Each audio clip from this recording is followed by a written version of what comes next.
I never thought I'd be the guy writing something like this, but here I am. My name's Mark, and I've been married to Emily for about 8 years. We met in college, got married young, and honestly, I thought we had a good thing going. She was always a little fiery, sometimes bitchy, sure, but I figured that was just her personality. She had a sharp tongue and a quick wit, but I loved her, or at least I thought I did. Things started feeling off around the 6-year mark. It wasn't like we fought or had huge blowouts, but I noticed she was pretty distant. She'd cancel plans on me last minute, brush off my calls, and sometimes she'd come home late from work, more late nights than usual. I tried not to overthink it. She was busy, I told myself. She's just stressed about her job, or maybe she's seeing some new friends. But deep down, I couldn't shake the feeling that something wasn't right. Then the little signs turned into something bigger. I found her phone one day when I was looking for a charger. She left it on the kitchen counter, and I saw a bunch of texts from some guy named Ryan. I didn't recognize the number, but the tone of the messages was clear, flirty, suggestive. She'd been texting him late at night, talking about how they had to meet up soon, and she loved the thrill of sneaking around. I felt my stomach drop. I don't think I'd ever felt that kind of sick, cold shock before. It wasn't just a flirtation, it was more like betrayal, plain and simple. I kept quiet at first, thinking I might be overreacting. Maybe it was just harmless banter, maybe she was just venting about work or some guy she knew. But then I caught her lying about where she was going. She'd tell me she was working late, but I'd find receipts from fancy restaurants and coffee shops she'd claimed she never visited. She'd say she was busy with girl stuff, but I saw her with Ryan in photos she didn't think I'd see. They'd gone on a weekend trip without telling me, just the two of them. I wasn't stupid. My gut told me this wasn't just some innocent friendship. The worst part was that she had a way of acting like she was the victim in all of this. She'd spin these elaborate lies, telling me I was paranoid or insecure. "You're overreacting," she'd say. "You don't trust me," she'd snarl when I asked her about the texts or the trips. Her tone was bitchy, aggressive, even like she was angry I was catching on to her. The more she pushed back, the more I felt the cold fury building inside me. How could she betray me like this? After everything we'd been through, she was cheating on me, and she thought she could just lie her way out of it. I started recording some of her phone conversations, just in case I needed proof. I didn't tell her I was doing it. I knew she'd flip out. I set up a hidden camera in the house, just in case she brought someone over when I wasn't home. I didn't want to believe she'd do it, but the evidence was piling up, and I couldn't ignore it anymore. The way she'd change her story, the blatant lies, her bitchy attitude when confronted, it all pointed to one thing. Emily was cheating on me with Ryan, the real estate agent we'd been using to look for a new house. And here's the kicker: after I found all this out, she just doubled down, tried to gaslight me, make me doubt my instincts. I was furious, hurt, and confused. How the hell did I get here? How did my wife, the woman I trusted, turn into someone capable of this? It felt like my entire world was crashing down around me. I couldn't sleep that night. My mind was racing. Every little sign, every sneaky text, every late night she'd lied about. It was like a dam broke and all the pain and anger flooded through me. I had to do something. I couldn't just sit around pretending everything was fine, not after discovering she'd been sneaking around with Ryan, the guy we'd trusted to help us buy a house. The next morning, I decided to dig deeper. I pulled out my laptop, went through her phone backups, her emails, anything I could find. I needed proof, something concrete I could confront her with. I kept thinking about how her tone had changed, how she'd snapped at me when I asked questions, like I was a burden or an obstacle to her. She's always been a bitch when she's backed into a corner, always quick to throw a tantrum or lie her way out of trouble. While scrolling through her messages, I stumbled on a new text thread from a number I didn't recognize. It was her talking dirty, saying she couldn't wait to see Ryan again. They were planning another meetup, another secret weekend. More lies. My chest clenched. I felt this wave of fury mixed with heartbreak. How could she do this? After all the years, the memories, the promises. That was the moment I knew I couldn't stay quiet. I had to confront her. I waited until she was out, pretending to be busy with work, and then I sent her a message telling her I knew everything. I basically handed her the proof, screenshots of her texts, the photos she'd taken with Ryan, the receipts from the restaurants she swore she never went to. I wanted her to understand that I wasn't some fool anymore. I wasn't going to let her keep this charade going. What happened next was classic Emily. She stormed home after hearing about the evidence, furious and defensive. When I confronted her face to face, she spun this ridiculous story. She claimed I was paranoid, that Ryan was just a friend and that I was overreacting. She looked at me with that bitchy smirk, pretending to be the victim. "You're just jealous," she said. "You're insecure and needy. Ryan is just helping us find a house, that's all." That lie made me want to laugh and cry at the same time. I knew she was lying, and I knew she thought I was stupid enough to buy it. I lost it. I told her that I wasn't going to be your typical cuckold anymore, that I knew she'd been lying, cheating, and sneaking around. I told her I'd been patient, but enough was enough. We weren't some naive couple still in the honeymoon phase. This was real life, and I wasn't going to be played for a fool. I told her I'd had enough and that I wanted her out of the house. She looked like she was about to explode, shrieking, calling me every name in the book, trying to deny everything. But I had the proof, and I wasn't backing down.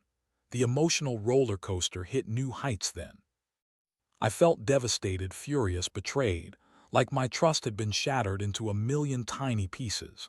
I kept wondering how I missed all the signs, how I could have been so blind. The pain of realizing she'd been lying to me, cheating on me, and acting like I was the problem was overwhelming. But at the same time, a part of me felt relief that I finally knew the truth and didn't have to live in this fog of deception anymore. I knew I had to make a decision. Do I fight for this marriage? Do I try to forgive and forget? Or do I cut my losses and walk away? For now, I needed space, time to breathe, to think. I told her she had to leave that day, and she stormed out, screaming all the way. As I watched her pack her bags, I felt a strange mix of sadness and relief. I had no idea what the future held, but I knew I couldn't keep pretending that everything was okay when I had all this evidence of her betrayal staring me in the face. After Emily left that afternoon, I sat alone in the house, feeling like I'd just been punched in the gut. My mind was a whirlwind of thoughts: anger, sadness, betrayal, confusion. I kept replaying everything. I'd uncovered all the lies she told, all the times I ignored my gut instinct. It was like I'd been living in a nightmare I couldn't wake up from. I'd always believed I knew her, trusted her. Hell, I even thought she was the one who'd be there when I needed her most. Turns out she'd been plotting against me behind my back for months. That night was one of the worst I'd ever had. I couldn't sleep, couldn't eat. I felt this acute ache in my chest, like my heart had been ripped out and stomped on. But amid all the chaos, I knew one thing for sure. I was done. Done with the lies, the cheating, the manipulation. I decided I wasn't going to let her get away with it. The following days, I started planning my next move. I needed to protect myself and maybe even get some sort of justice. I wanted her to realize she couldn't lie and cheat her way out of this. I figured she'd think she'd be able to walk all over me, but I wasn't going to let that happen. I had enough evidence now, and I was going to use it. I also knew I couldn't just confront her again. She'd spin more lies, try to manipulate me into feeling guilty or stupid. No, I had to be smart about this. I secretly installed a few more cameras around the house, tiny, hidden devices I'd bought online. I wanted to catch her in the act if she came back or if she brought Ryan over again. I also contacted a divorce lawyer just to get a sense of my options. I didn't want to rush into anything, but I knew I couldn't stay in this situation much longer. The betrayal had cut too deep, and I wasn't sure I could ever look at her the same way again. Meanwhile, I kept a close eye on her social media. She'd been posting these bitchy, passive-aggressive comments about trust issues and people changing, which I took as her way of trying to save face. Honestly, I didn't care anymore about her PR stunt. I just wanted to focus on myself and figure out what the hell I was supposed to do next. I was angry at her, but I also felt this weird sense of numbness settling in, like I was already moving on without even realizing it. The hardest part was dealing with the emotional fallout. I felt stupid, betrayed, and honestly pretty broken inside. How did I let it get this far? Why did I trust her so blindly? Every time I thought about her with Ryan, I'd get this sick, knotting feeling in my stomach. It pissed me off she'd lied so much, so convincingly, and that she thought she could just brush it all off. But I refused to be a doormat. I'd been a fool, but I wasn't going to be the fool anymore. I owed it to myself to get out of this mess, even if it meant starting over from scratch. So I made a vow that night. I wasn't going to let her ruin me. I was going to take back control of my life, no matter how much it hurt right now. I knew I'd have to face a lot of pain and tough decisions, but I also understood that I deserved better than this bullshit. I just didn't know how much worse things would get before they got better. The next few days were a blur of planning and inner turmoil. I kept everything to myself, pretending. I was okay when inside I was anything but.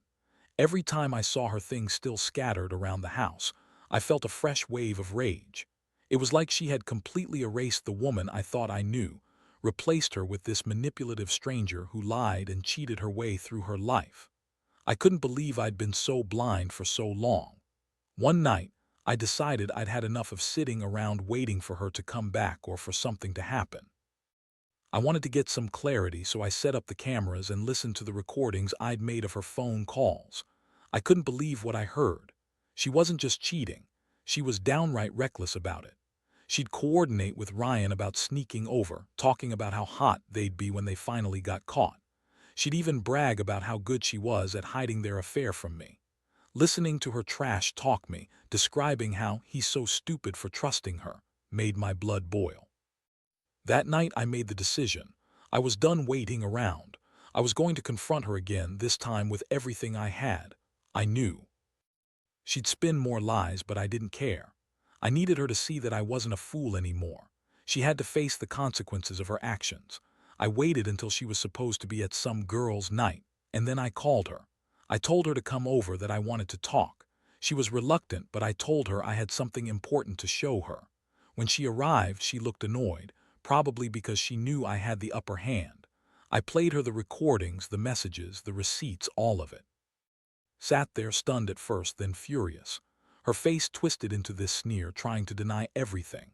"You're crazy," she snapped. "You're just paranoid. Ryan's just a friend and you're blowing this all out of proportion." But I had enough. I pointed out all the lies, all the times she'd betrayed my trust. Her bitchy attitude only got worse. She started yelling, calling me names, saying I was a jealous idiot. I could see her trying to manipulate her way out of it, but I wasn't going to let her. I told her I knew about the affair, about the secret. Trips about her sneaking around behind my back. That's when she finally hit her breaking point. She burst into tears, fake tears, I knew that, and started flipping the script, blaming me for everything. Said I was the one who didn't understand her, that she needed freedom, that I was suffocating her. Honestly, hearing her lie so blatantly, I couldn't take it anymore. I was furious but also heartbroken. How could she turn me into the bad guy?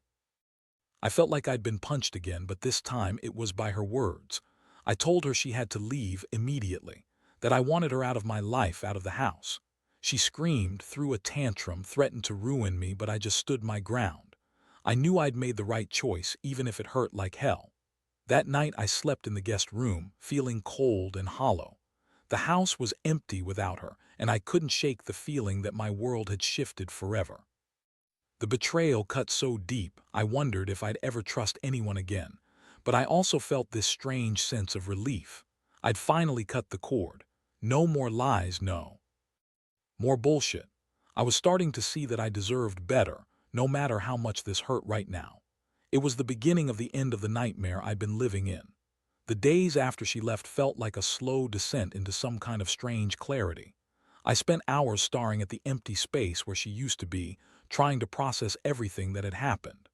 The house was dead silent, except for the occasional creak of the floorboards or the distant sounds of traffic outside. I never thought I'd be in this situation, so betrayed, so furious, so utterly lost. But as much as I wanted to drown in my own pain, I knew I had to keep moving forward. I started taking real steps to get my life back in order. I contacted a divorce attorney just to get a sense of what I was facing. The lawyer was sympathetic but straightforward, confirming what I already knew. I had a solid case, especially with the evidence I'd collected. I also scheduled a session with a therapist. I'd never been big on therapy, but I realized I needed someone to talk to, someone who wouldn't judge me or tell me what I already knew. I needed to process the shock, the heartbreak, and all the anger that had been building inside me. Meanwhile, I couldn't help but reflect on the whole mess. How did I miss the signs? How did I get so blind to her lies? And yet, deep down, I knew I wasn't entirely at fault. Emily had always been the type to manipulate, to lie, to get her way. She was bitchy, sharp-tongued, and sometimes downright cruel. I used to think it was just her personality, but now I saw it was part of the bigger picture, her way of controlling and hiding her secrets. I also realized that I wasn't alone in feeling like a fool. Friends and family started reaching out, some sympathetic, some angry, telling me I deserved better.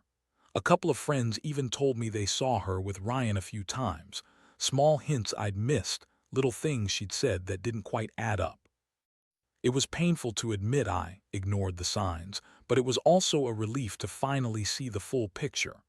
I've been working on cutting ties emotionally, telling myself I'll be okay, eventually. I still get angry when I think about how she lied to me, how she used her charm and bitchiness as weapons. But beneath all that, I feel a strange sense of relief.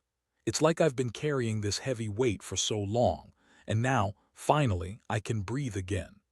I'm starting to see that I don't need her to define my happiness or my worth. I'm not staying in this house forever, not because I want to hurt her or get revenge, but because I want to find my own peace. I know this isn't the end of the story, and maybe it never will be, but for now, I'm focusing on me.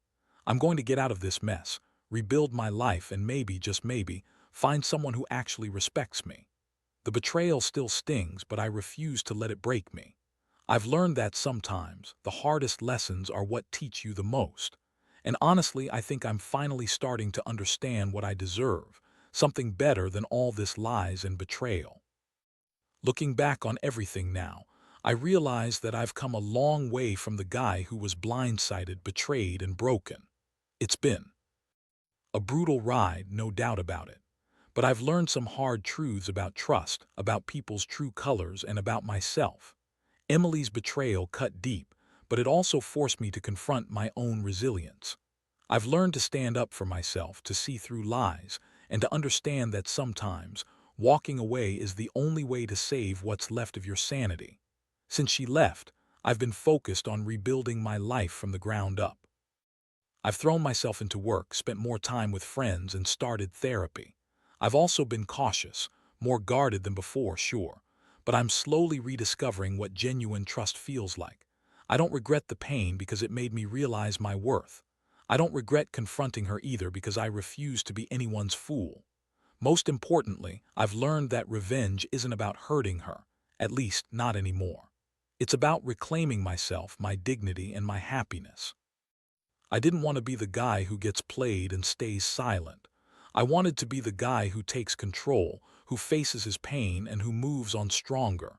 And I think I am doing that. Now, I'm at a point where I can look at myself in the mirror without feeling the shame of betrayal. I know I'll always carry some scars, but they're reminders of what I survived and what I've learned. I won't let her or anyone else define me by their lies or cheating. I'm choosing to rebuild my life on honesty, respect, and self-awareness.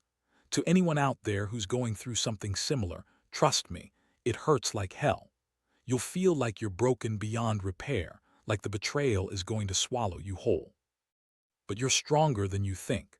Take the time you need to grieve, to process, and to heal. Don't rush into anything. And most importantly, never forget your value. You deserve someone who respects and loves you, not someone who cheats and lies just to get what they want. I'm not perfect, and I still have days when I feel the sting of what happened. But I also have hope now. Hope that I'll find happiness again, that I'll learn to trust again, and that I'll be okay without her. Because in the end, I've learned that sometimes the worst betrayals teach us the most about ourselves, and that's how we grow.